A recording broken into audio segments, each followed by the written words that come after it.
Michael, you're joining the show this season as a new captain. Can you tell us a little bit about what your relationship with Jim is going to be this season?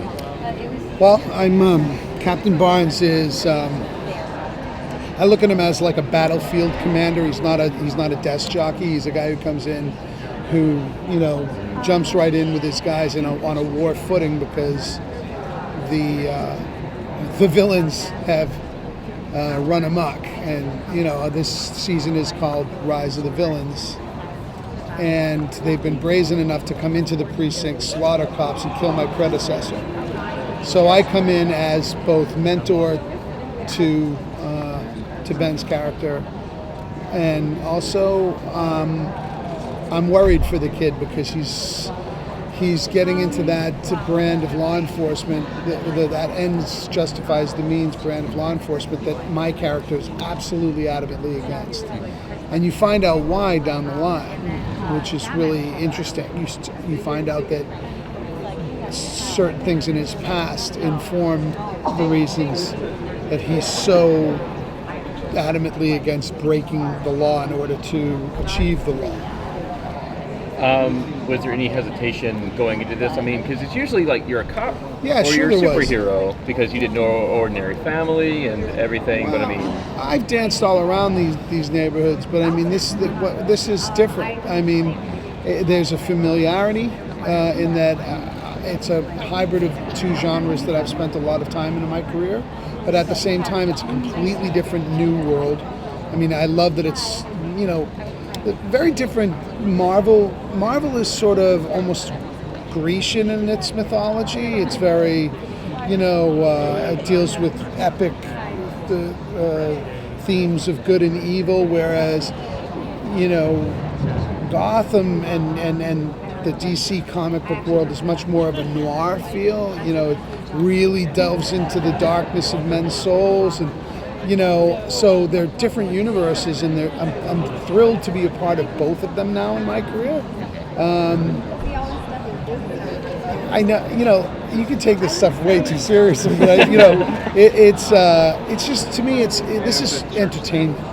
This is a really fun vehicle for storytelling and having fun, and the show looks phenomenal, and you got a cast of thousands literally, and we're it's a great way to tell stories. Fresh meat. Yeah, man, fresh meat. One of my favorite storylines has been Barbara and how she went from kind of being tied into Jim's world to having her own totally separate crazy story. That's not crazy. Can we maybe see that happen with Kristen soon, as her character's been evolving? You have to keep watching. It's possible. I mean, I do think, yes, I mean, we changed Erin's character this year and let her go down that path. That, to me, has been one of the most exciting things that we've done, and the culmination of the sort of Erin, Gordon, and Tompkins storyline, which happens in episode 8, is bananas. And it's like, I watched the episode the other day, and it feels very core and mythic and elevated. It's like everything we wanted to have out of the show is great, and she knocks it out of the park.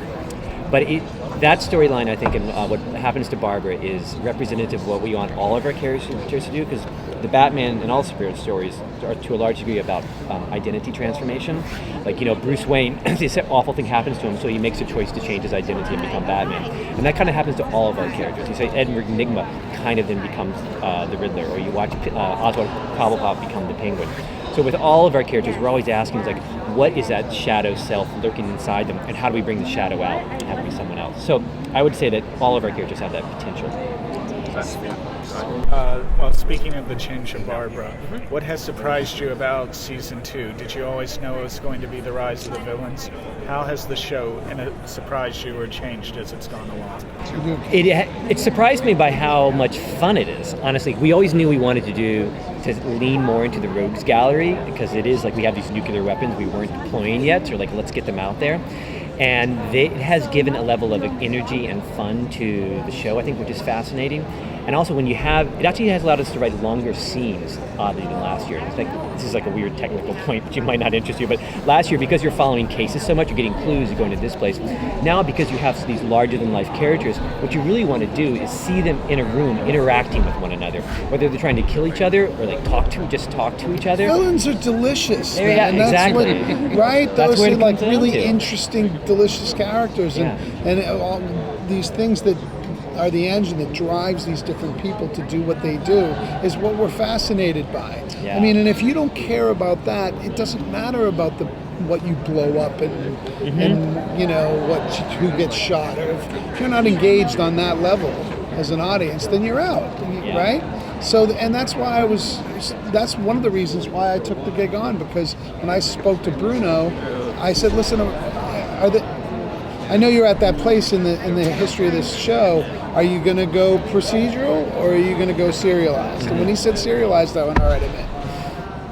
Because I'm not interested in doing the procedural version of this show. It's not interesting. The way they've decided to heighten all the stakes, make it really epic. Yeah. Go big or go home with this shit, right? It's true. We go big. Yeah, it's big. It's for television. You can't really get any bigger. I mean, in terms of scale, you can't. Yeah. We did a 9-day shoot.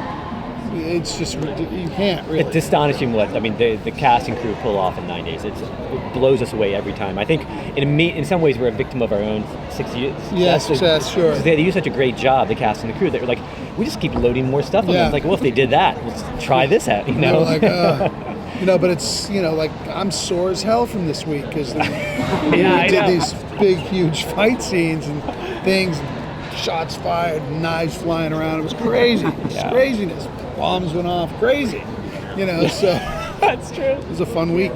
So you guys, sorry, I have to cut the table. No, Sorry. Thank you very much. That's a good week. Thanks, guys. Bombs went off. Yeah.